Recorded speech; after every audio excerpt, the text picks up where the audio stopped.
Joining us today, I have Dr. Jennifer Ripley. She is a licensed clinical psychologist in the state of Virginia. She engages with students in the KERA Institute to promote healthy families and church communities around the world. She and Dr. Sells partner to create, disseminate, and evaluate family ministries in partnership with local leaders. Dr. Ripley also directs the HOPE Project, a long-term clinical research study of the HOPE approach to couple therapy, which we will get into a little bit more here in a moment. Dr. Ripley has received 2 competitive Templeton Foundation grant awards studying Christian marriage counseling. The first with Dr. Sells was successful with over $200,000 for a healthy marriage project in China. She was also the principal investigator for a second grant for over $100,000 studying Christian couple counseling and multiple outpatient practices in the United States as part of the Big Data Bridges project. Dr. Ripley has 2 published books on Christian marriage for counselors and pastors, and 1 under contract. Her 1 book, Hope-Focused Marriage Counseling, has wide use. In a survey of over 600 clinical members in 2009, Hook and Worthington found that her book was the most recognized and used approach to Christian couple counseling and enrichment, and it was the second in preparation for marriage, which is a big deal. That's really cool. Dr. Ripley, thank you for joining us today. I appreciate taking your time. Thank you. Very, very glad to talk with you, Daniel. Yeah, it's good to see you. Can you start, just kind of tell us, where did your interest in psychology first begin? Sure. So I was an undergraduate student at Nyack College, which is in New York City, Okay. and very interested in helping others, being a part of a diverse community, all of that. And the field of psychology was a really great way to do that.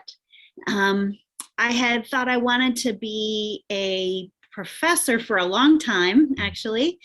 And so at that point, I thought psychology seemed to be a place to be able to bring my interest in science and diverse communities and helping others and teaching all into one profession. So I chose to be a psychology professor, which drove me towards getting my PhD in counseling psychology.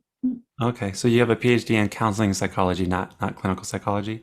That's right, yes. And that's primarily because the mentor that I had in graduate school at Dr. Everett Worthington, who is retired, sort of, from Virginia Commonwealth University. He teaches or taught in a counseling psychology program. And I primarily wanted to work with him because he has done work, really excellent scientific work in both couples, so marriage, and in forgiveness from a Christian perspective. And he also was a Christian too, personally. And so I was able to get that kind of mentoring and engagement with my faith and with him, which was just very unique in the whole country. Yeah, I had no idea. Dr. Garzon we've used some Worthington textbooks on forgiveness, and I've done it with some clients. I had no idea you worked directly with him. I did. I worked in the office right downstairs from him, and I was in his office multiple times a day for Oh, 4 years. So we worked very much together, and I was there. I started graduate school right when he finished his To Forgive Is Human book, which was his big launch of forgiveness. That was then, and his first hope-focused couple counseling book he was writing while I was getting my master's degree. And so I engaged in work with him ever since and still do. In fact, we were emailing today about a project we're doing together and looking at spiritual practices with couples. Wow, that's really cool. Because if I'm correct, for like a PhD program, you look up who you want to be a mentor, and then you apply. How did you hear about Worthington, or how did you know about him? Yeah. So it was funny because I was working at the Career Center for my undergrad job, right, at college. And I was writing a paper, and it was on infertility for some reason. I don't know why. That's not like a personal interest or anything ever since then, but he had a paper, a book actually, that he had written on infertility in couples. And so I read the book as part of my paper, and I thought, wow, this guy is great. Like, what he was writing was just like wow, he's like a Christian who like Mm. really believes this, who like is writing good stuff. So I literally just picked up the phone, and because I was working at the institution, I didn't need a long distance card because this was back in the day when you had to like pay for long distance, right? So I was like, I could call him. That's like fine to do. And so I called him up and he answered. And I was like, well, okay, hi. And I introduced myself and just talked to him for a little bit. Uh-huh. And, you know, he warned me it was really competitive to apply for graduate school and all of that. And actually, the interesting part is I did not really, like, I suddenly decided, okay, I'm going to do this. I'm going to apply to grad school. I didn't study for the GRE or anything. I didn't do so well the first time. Uh-huh. And so I didn't get in actually the first Uh-huh. time. So then I got married, and my husband and I moved to Richmond where he was, Uh-huh. and said, well, let's just try it again. And I helped him with a book he was writing, a little bit volunteered, and got studied hard for the GRE, and then Uh-huh. got in the second time Oh, I applied. So wow. I kind of built a relationship with him a little bit over time. And then, you know, God was gracious Mm. to be able to have me match up when he actually had 2 openings that year for 2 mentees, and it would have been tough otherwise for me to get in with him. Wow. And so you actually started helping him with you said a book before you even got into the program there? Yeah. So I was, you know, I wanted to be known, Yeah. and it was a good way to spend. I was working at a group home Oh. for intellectually disabled adults. So it was something in the field of mental health, having just Mm. graduated with my bachelor's, but of course, you know, it's not my dream, you know, at the time. So I really wanted to do academic stuff. So I Mm. volunteered. He was writing a book on the psychology of adjustment, kind of thing. And Okay. so I was helping him with that a little, like when I had free time here and there. Yeah. I was going to ask later, but this works perfectly into it. With your first book that you wrote, and you've had some success with your books, as I mentioned earlier. Um, did that kind of pave the way? What was it like writing your first book? Was it helpful to have kind of prior experience, or did you reach out to people? Like yeah.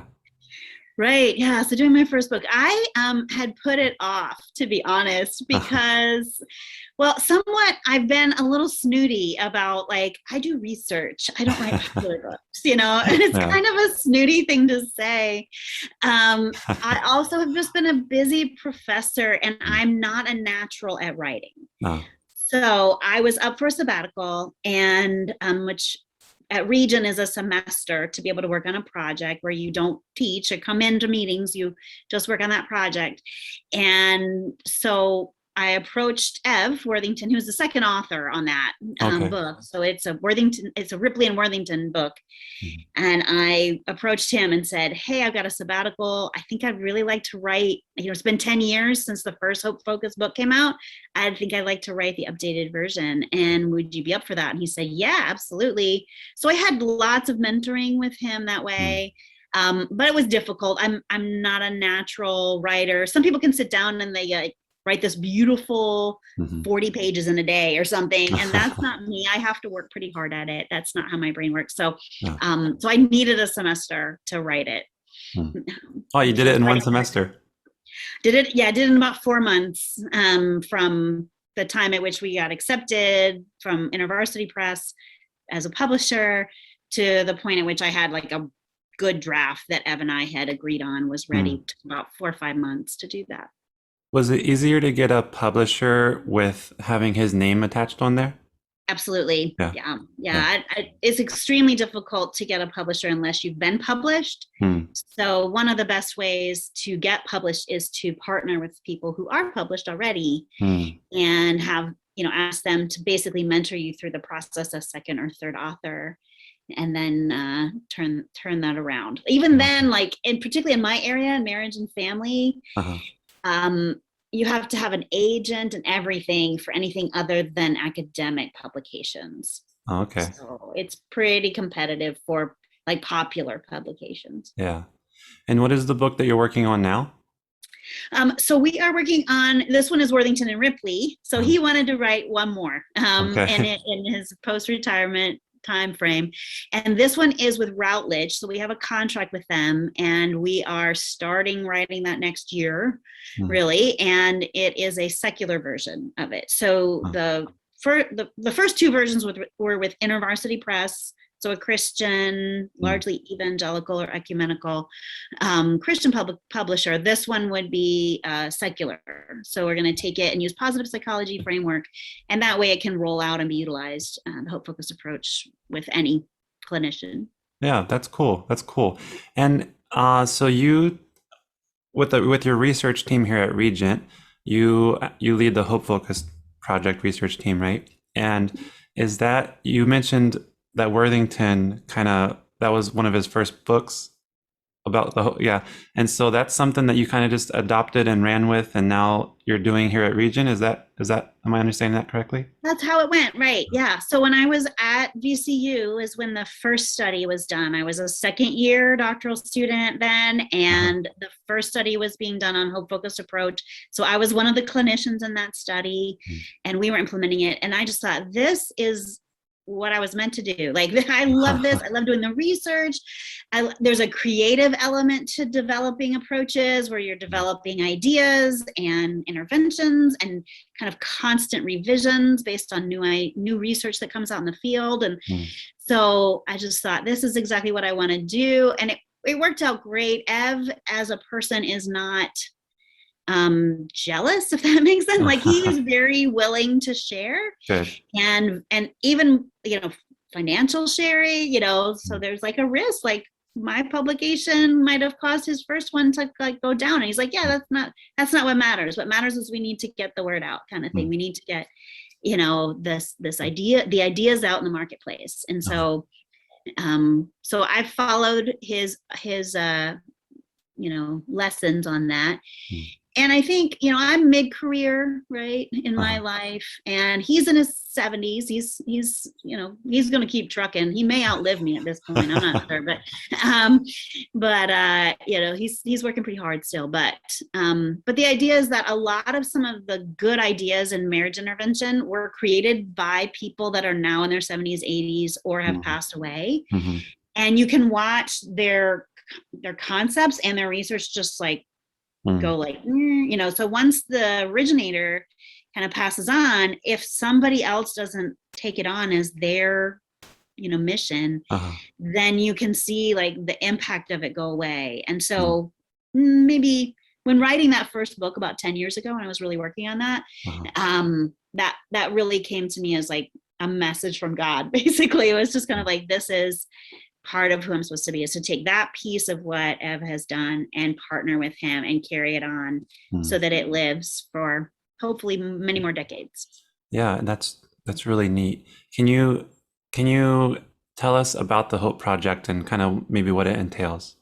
Sure. So the Hope Focused approach is built on a strategic couple therapy framework. So that's the psychology side of it. It has lots of interventions and approach, and the idea is that couples get into trouble in their relationship because they have lost love, which is defined as valuing each other and refusing to devalue each other. They've lost work, right? So they're not working on their relationship, or they have lost hope or faith in their relationship, which hope we define after C.R. Snyder, who's a social psychologist, who defined hope as having willpower and way power, basically. So agency and motivation. So both, I'm motivated for change and improvement in my marriage or relationship, applied here. Hope can apply to lots of things, in anything in life, health goals or whatever. So I'm motivated, but I also know how, the way power. So the idea in the strategic approach is that we provide strategies for a couple to short circuit their patterns of discontent, disconnection and arguments, and instead implement different kinds of alternative behaviors, right? So that's kind of like the basic idea behind strategic. Well, we integrated that. So Ev started this, and then I joined him with Christian concepts, and you can kind of hear a little bit of that faith, work, and love, right? So that sounds pretty Christian. That's actually built off of the biblical concepts of faith working through love from Galatians. Okay. And then it's also built on some other, so like within it, there's lots of things in terms of forgiveness being a major component of it as a way to repair relationships. It's not the only way to repair relationship. but in a marriage relationship, it makes a lot of sense to Mm. engage in forgiveness. Yeah. And kind of like increasing valuing love, increasing humility. So lots of kind of positive Christian virtues, compassion, those kinds of things are built in. So in that way, we can kind of view it either in terms of positive psychology and strategic approaches, or in terms of Christian intervention and Christian practices and Christian principles, and they overlap, and they're really the same. Yeah. Two different lenses on Yeah. the same picture. Yeah. So that's what we've been doing with the Hope approach. It's become much more emotionally focused because the research has trended that way in the last 25 years, is heavy emotional bond and engagement as the method. But other than that, that's really the main idea. And then the Hope approach, we provide Hope focused couple counseling in the clinic at Regent University. We've done over 500 couples. They haven't all finished. But we've engaged over 500 couples in some way, either with classes, it's been some classes across time, or with couple therapy, that sort of thing. How long ago did you start the Hope Focused Approach research team here at Regent? We are in our 14th year, so 2007, I think. No, it's got to be earlier than that. I don't know. Yeah.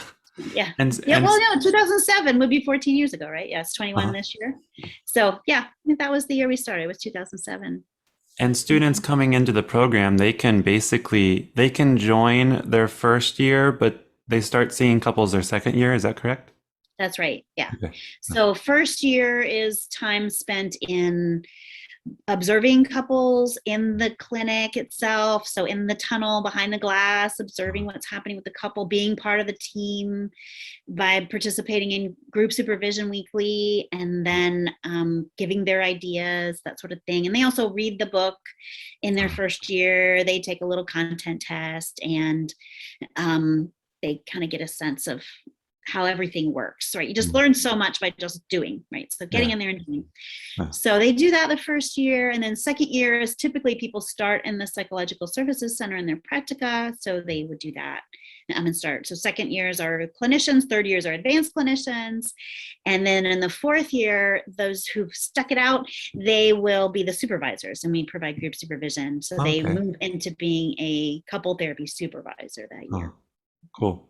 I just spoke with Dr. McLeese the other day, and she was saying she went through that project. So yeah. She did. Yes. Jessica McLeese is great. And she was part of the Hope Project once upon a time.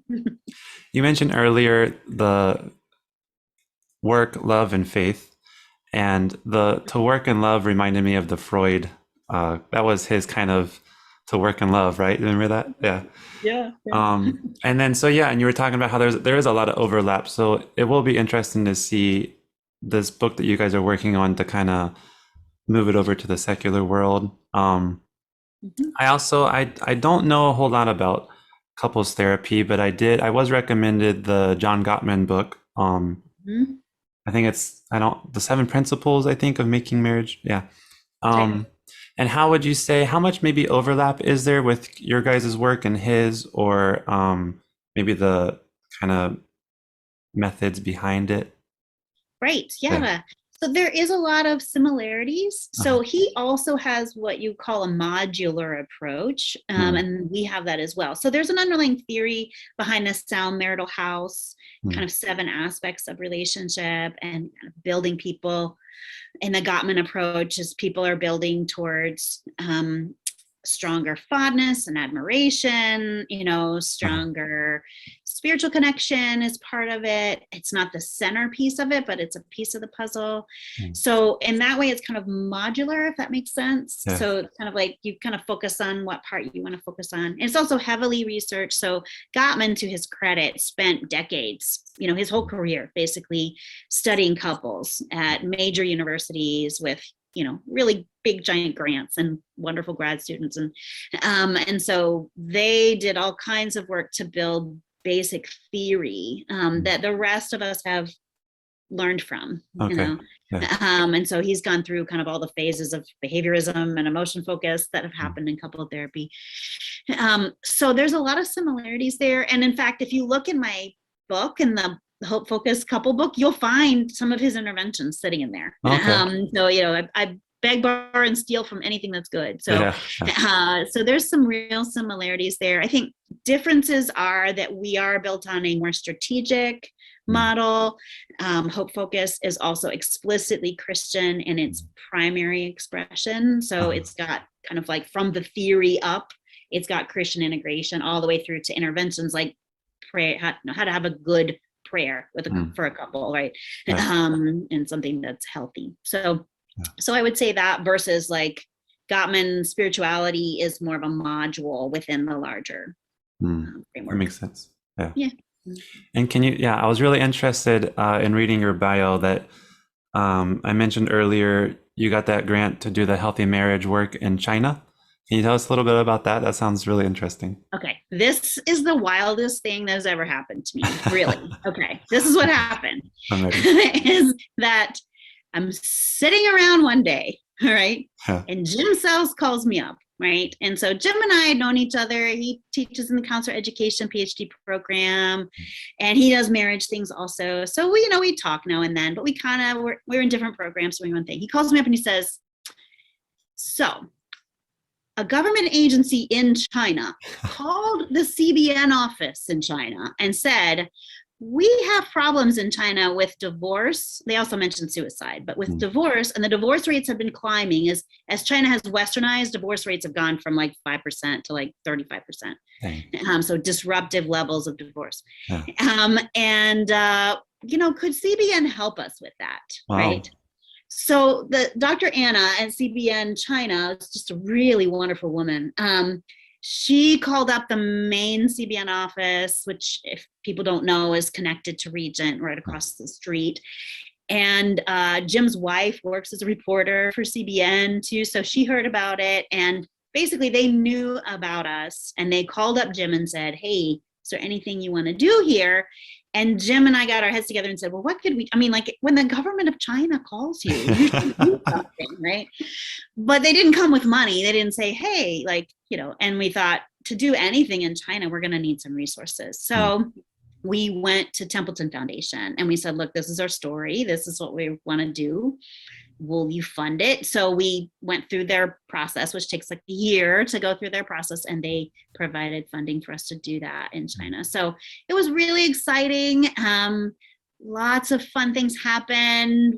Wendy was our primary translator to start with. She also ended up getting a master's degree in counseling at Regent as a part of the whole process. Oh, wow. And became one of the main trainers, which doesn't happen much, by the way, in China. Like women don't do teaching much. It's a new thing for women to do teaching in churches. We also had a male teacher too, Luke, and he had been like, both of them had been very, very successful in industry and had given that up in order to do counseling ministry type stuff. So that was really exciting. So we created relationships with them and with an agency in China who publishes books and that sort of thing. And we trained them and did all kinds of stuff. Hey,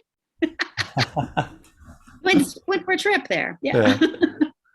And yeah, so we trained them and then they did the trainings. They did like 25, 30 trainings, mostly in person, some online. So that was the project. Did you train them here in the States or no, you said you had a translator, right? So you actually went over to China for a while.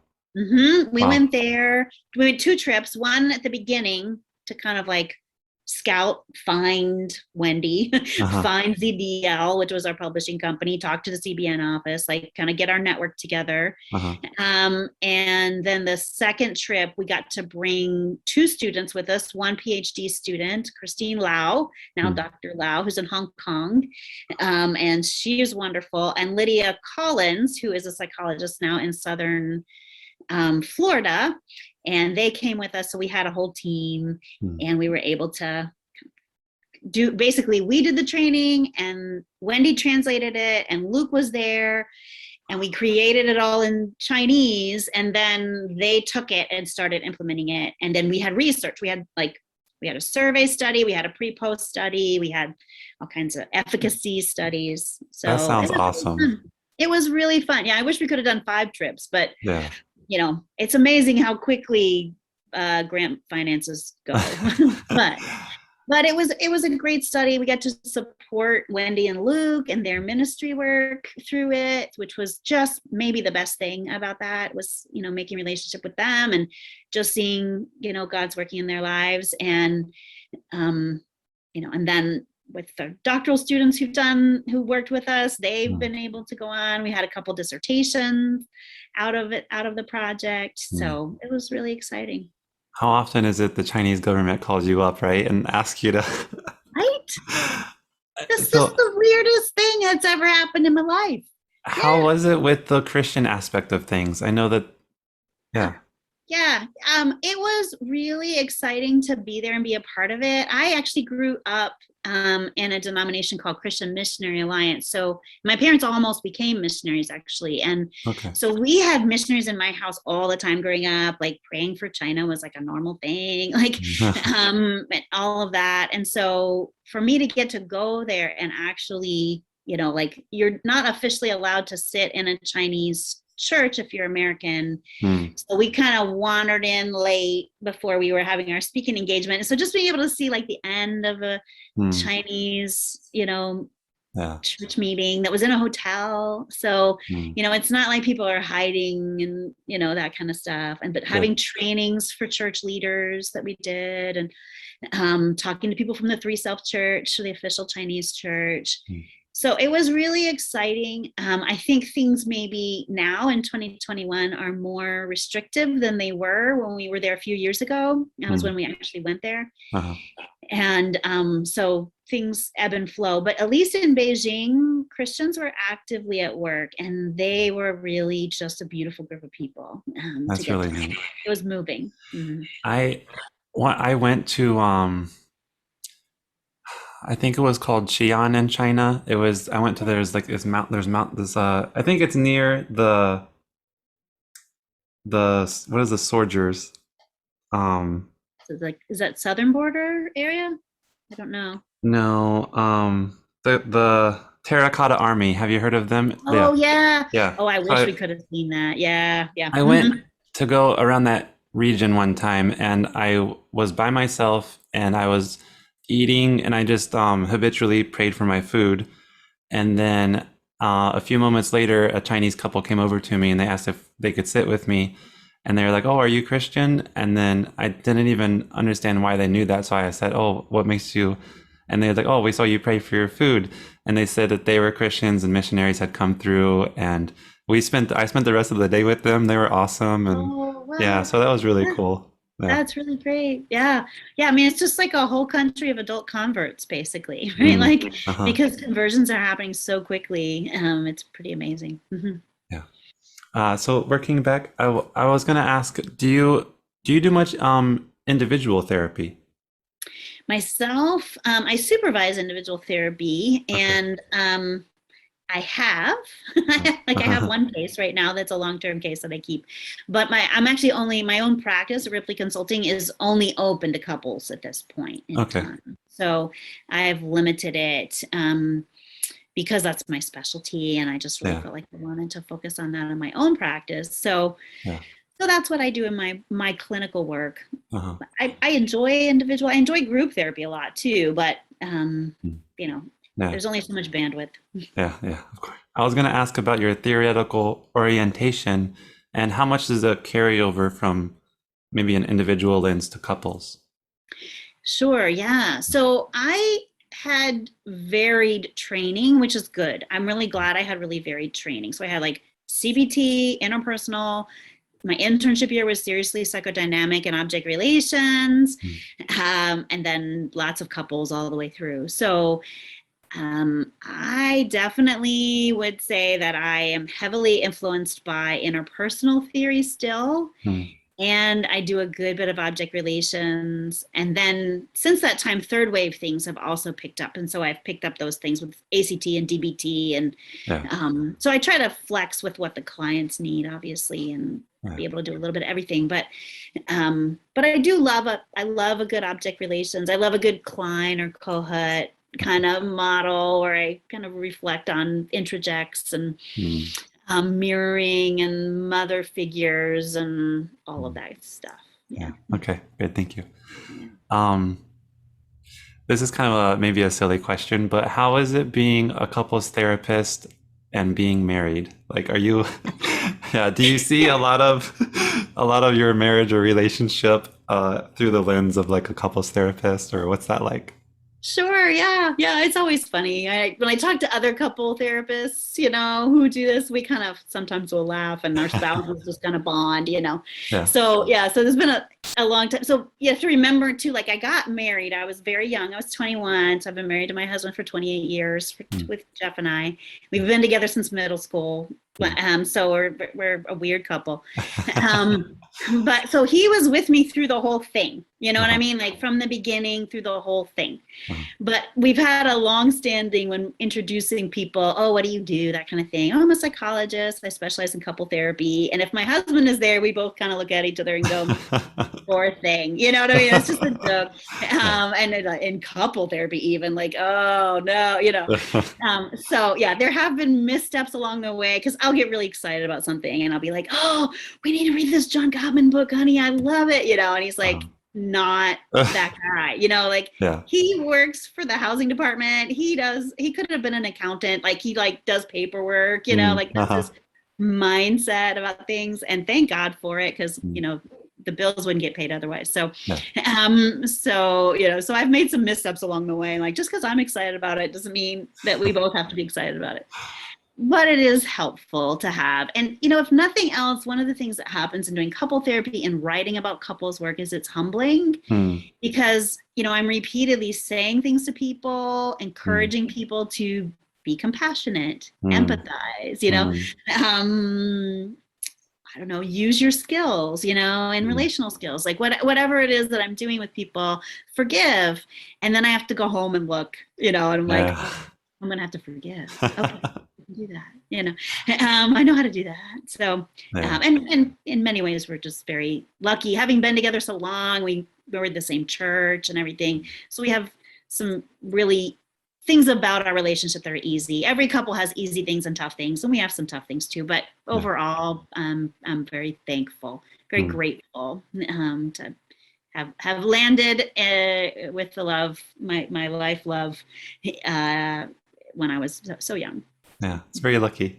It must be very neat to see each other grow so much from middle school to all the way through.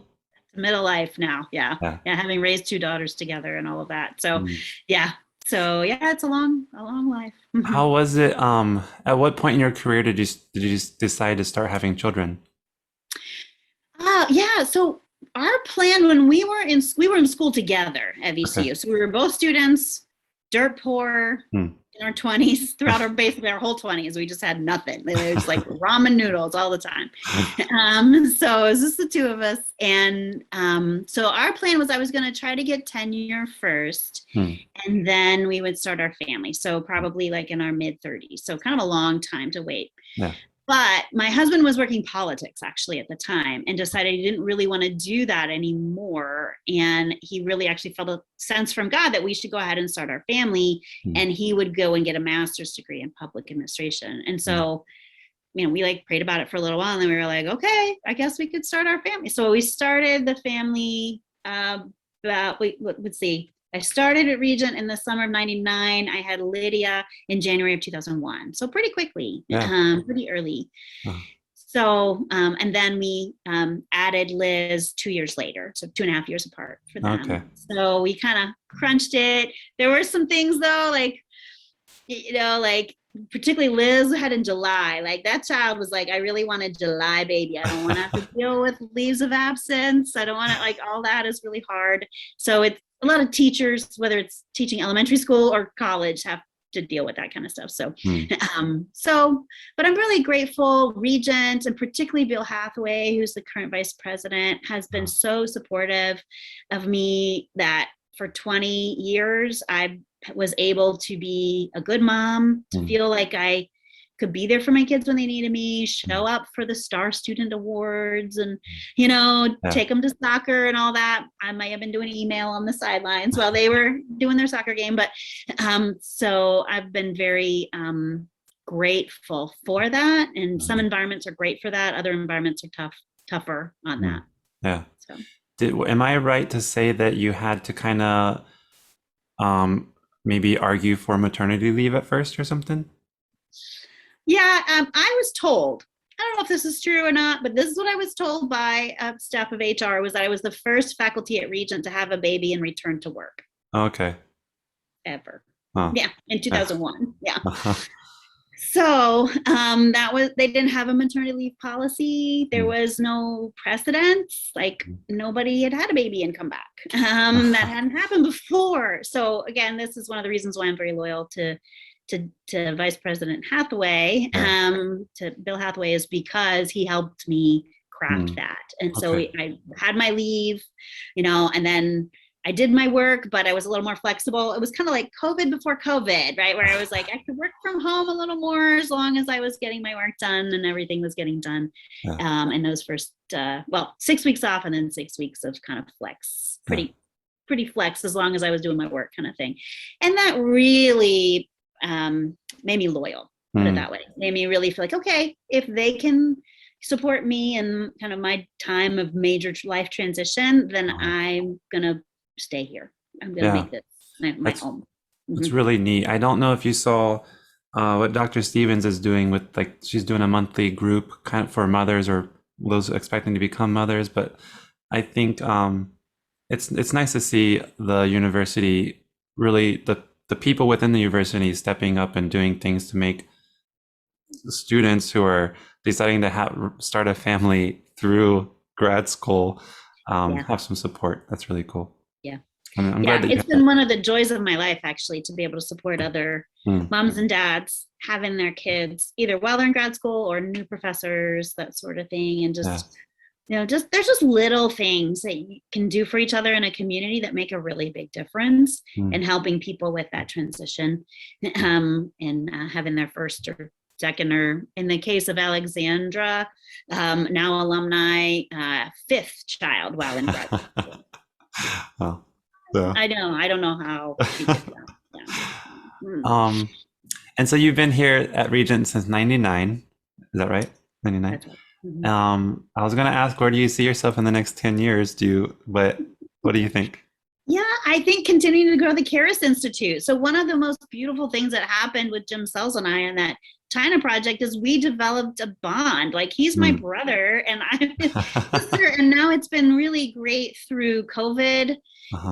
And the university has given us a co-chair. We think we're the only co-chair anywhere. We've never seen anyone else be a co-chair of the Hughes Endowed Chair. So that allows us to spend a third to half of our time doing research and outreach kind of activities. And we have really, based on our experience in China, we really focused it on working with churches, working with explicitly Christian marriage interventions whenever possible, as well as continuing the Hope Project, which Jim Sells is the co-supervisor for me on that, and then I run all the researchy stuff for it. So we have lots of projects going on with KERA Institute, and I think that's really where I'm going to put my energy for the next decade of my life. And then, barring the Lord returning or giving me something else to do. But that's kind of looking like what I'm going to be spending. And it's great. We really work well together, and we have gotten to know each other well through these last 2 years. We're doing this together, and particularly through COVID, it was like one of those added extra blessings. Being a professor is a little bit isolating as a job, just in general. Like, psychologist is similar. You're in there, you're with people all day, but you're serving them, right? You're not with your coworkers so much, kind of a collaborative. As a professor, I don't spend much time with other faculty. Most of my time is with students.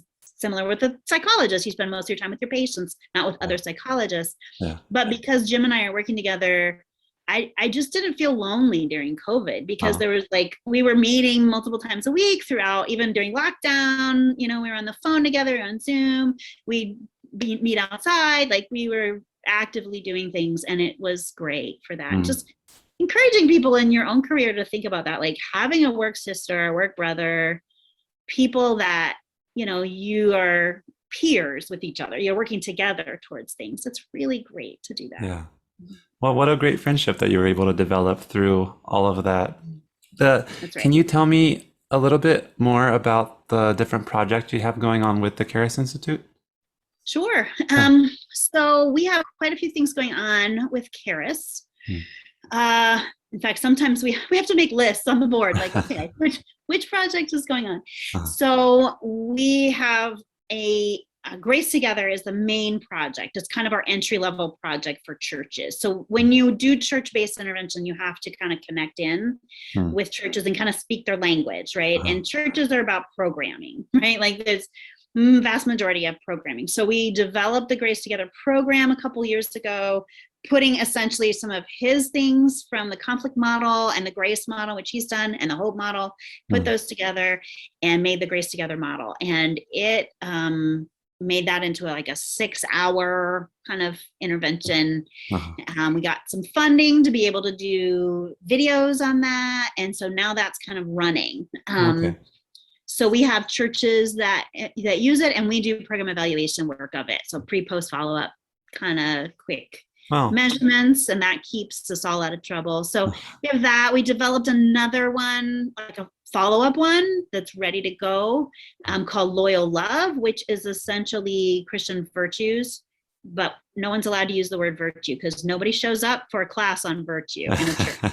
That's true. Like, we all want to be more forgiving and more compassionate and more kind, but if you say come to a class on virtues, then no one will come. But essentially it's a couples group, so it's not a video-based curriculum now. It's like, once you've done Grace Together, you want to keep going after that 6-week group, now do an 8-week group, and every week is a kind of a different theme. So we're doing a lot of developing curriculum. We have a few PsyD students this fall who are leading the Grace Together group on Zoom. So we have couples doing that with them, and we're doing a little evaluation of that.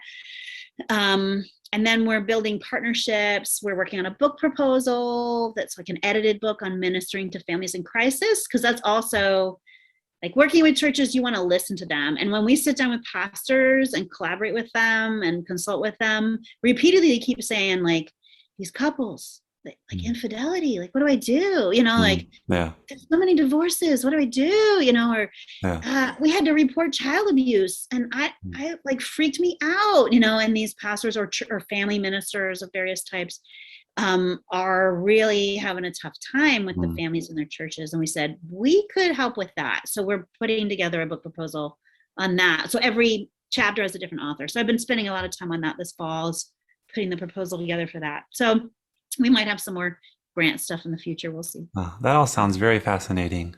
Has it been pretty straightforward on getting different churches buy-in on this? Yeah, for the most part. I mean, churches are different. It's a different venue, and so that's part of what we've been doing the last couple of years is creating our method, right? So like we're working with CBN on a project at the beginning of next year, and I think that'll increase our reach some more. So we kind of have to, like, it's almost like being mid-career but starting over in some ways, because churches don't know us, we're fuddy-duddy middle-aged professors. We're not we're not like razzle dazzle type people. So You're pretty razzle dazzle. yeah. But I'm no Beth Moore. You know what I mean? Like that kind of type person. So we're trying to find out exactly where it is with what God's equipped us with, and we're more scholarly, more researchy type people. So how do we use that? And our mission is really kind of working church by church and creating networks, getting to know church pastors, that sort of thing. That's what we've been doing. We Mm. just presented at AACC, the American Association of Christian Counselors, which a lot of pastors and pastoral counselors attend. Okay. So we had hundreds of people come to our training for that, and got a chance to kind of talk to them some more about things. So that's kind of how it works. But we just kind of laughed because we're like, we're just really not marketing people. Like, Yeah. that's not us. So God knew that when he called us. So we're just going to depend on God to do the rest of the gap of the work. Yeah. I'm sure it'll be very, very prosperous, I'm sure. Yeah. We'll see. I mean, one thing is, like, I don't know if you've ever seen, or if I don't know if you've heard that new podcast that's out, The Rise and Fall of Mars Hill. Uh-huh. So about Mars Hill Church and how it, just one of the problems with their leadership is that he was so young Mm. and immature going Mm. into the role, and that one of many problems. But I think that's really true. Like, when taking on a new area of work or study, like, be patient with slow progress, moving Mhm. slowly, not wishing for too much success too quickly, because that can be worse Mm. actually than slow. Like, oh, I wish 50,000 churches signed up for our stuff, but in reality, that would be the worst thing that could happen. And Mm. so just trusting that process. Yeah, it reminds me of the verse about the he who is faithful in the least will be faithful in the greatest, and kind of Right. building up to that. Yeah. You have to prove Absolutely. yourself kind of first, right? Right. There's a Yeah. natural process for that, Yeah. even Moses had to go live in the wilderness for 40 years, right? Yeah. Mhm. Um, okay, I think that's about all the questions I had for you. Is there anything that you'd kind of like to say? This is for, I'm mostly targeting oncoming students or students in psychology, or just anyone interested in any of the things that any of you all have to say.